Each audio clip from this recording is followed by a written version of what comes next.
पांडुदा हा. कुठल्या पतसंस्थेची पिगमी? अन्नपूर्णा भैरवनाथ ग्रामीण बिगर शेती शाखा कुठं आहे तुमची? खडकेवाडा. खडकेवाड्यामध्ये. आणि आता ही शाखा होऊन किती झालं? ही शाखा 6 महिने झाले. मग आता तुम्ही पिगमी आता विजूची पिगमी घ्यायला काय? हो. तुमच्याकडे कुठली गाव आहेत? ही मेटके, गलगले, हां. लिंगनूर, बाजार 3 आणि रोजचं कलेक्शन तरी अंदाजे 15-16 हजार रुपये. रोजचं 15-16 हजार कलेक्शन आहे. हो. आणि त्याच्यात जास्त मोठा खातेदार तुमचा रोजचा पिगमीचा किती आहे? कमीत कमी म्हणजे 500, 1000, 2000, 3000 ॲट अ टाइम वन टाइमला भरणार आहेत? भरणार आहे.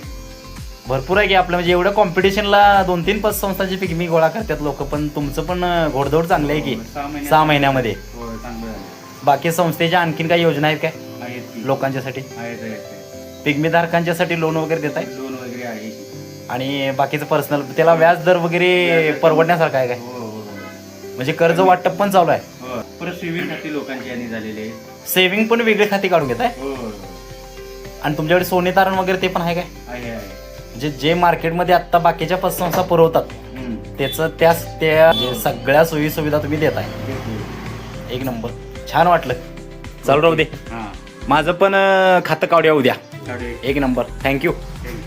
समजलं काय? आपला पांडुदा आपला माणूस आहे, विश्वासू माणूस आहे.